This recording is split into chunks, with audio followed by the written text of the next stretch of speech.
Cylinder फट गया gas का और उससे आग लग गई और बहुत सारी झोपड़ियां झुग्गी झोपड़ियां जल गई।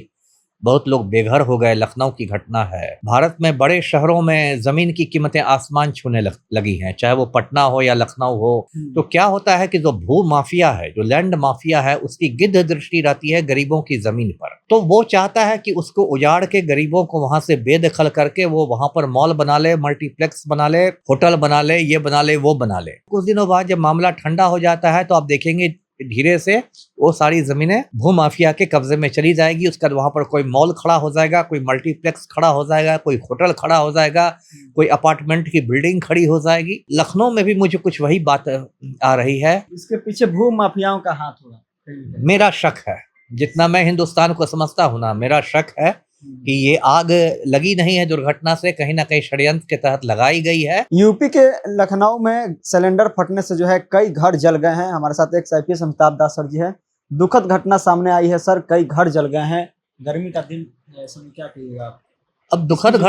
अब दुखद घटना तो है ही, और बात आ रही है कि सिलेंडर फट गया गैस का और उससे आग लग गई और बहुत सारी झोपड़ियां झुग्गी झोपड़ियां जल गई।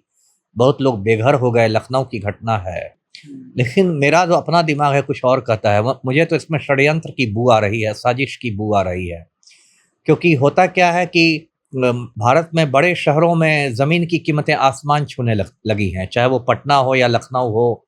बहुत ज्यादा हो गया। पटना में आप बीच शहर में करोड़ रुपए कट्ठा वाली कीमतें हो गई हैं। तो क्या होता है कि जो भू माफिया है, जो लैंड माफिया है, उसकी गिद्ध दृष्टि रहती है गरीबों की जमीन पर और वो झुग्गी झोपड़ी पर, है ना।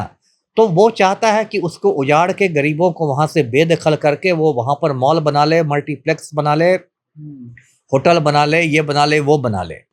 अभी देखिए, आपको याद होगा पिछले साल दिसंबर के आसपास बिहार में भी बहुत बुलडोजर अभियान चला था और सैकड़ों गरीबों को मतलब बेघर कर दिया गया था अतिक्रमण के नाम पर, है ना। अतिक्रमण, ये सब अतिक्रमण फतिक्रमण ऐसे ही फालतू चीज है। असली होता है कि भू माफिया प्रशासन पर दबाव बनाता है, सरकार पर दबाव बनाता है और अतिक्रमण की ओट लेकर, अतिक्रमण का बहाना लेके गरीबों की जमीन खाली करा दी जाती है। और कुछ दिनों बाद जब मामला ठंडा हो जाता है तो आप देखेंगे धीरे से वो सारी जमीनें भूमाफिया के कब्जे में चली जाएगी। उसके बाद वहां पर कोई मॉल खड़ा हो जाएगा, कोई मल्टीप्लेक्स खड़ा हो जाएगा, कोई होटल खड़ा हो जाएगा, कोई अपार्टमेंट की बिल्डिंग खड़ी हो जाएगी। तो ये है। तो लखनऊ में भी मुझे कुछ वही बात आ रही है। और ऐसे तो इसकी जांच होगी नहीं, क्योंकि बिहार हो या यूपी हो, माफिया ही सरकार चलाता है। तो जांच करेगा कौन? जांच होगी भी तो लिपापोती हो जाएगी। कई मासूम लोगों की सर जान चली गई है। नहीं, बिल्कुल तो होगा ही। आग जब ये इस तरह से आग की अग्नि दुर्घटना होती है, लोग जल्दी नहीं भाग पाते हैं। धुआं में घुट जाती है, सांस घुट जाती है। धुआं में यदि आप फंस गए तो या जल के आपकी मौत हो जाती है। सरकार तो मुआवजा देने की बात बोली है कि अब सरकार का तो एक खाना पूरी, वो भी कई बार होता है कि सरकार सिर्फ ऐलान करती है कि हाँ सबको 4-4 लाख मिलेगा, मृतकों को, घायल को 50,000 फलना चिल्ला, और वो उसके बाद फिर गरीब दौड़ता रह जाता है, उसकी चप्पल घिस जाती है, 1 पैसा नहीं मिलता है। तो ये सब तो बहुत दुख की बात है, मानवीय त्रासदी है जी। इसके पीछे भू माफियाओं का हाथ होगा। मेरा शक है, जितना मैं हिंदुस्तान को समझता हूं ना, मेरा शक है कि ये आग लगी नहीं है दुर्घटना से, कहीं ना कहीं षड्यंत्र के तहत लगाई गई है।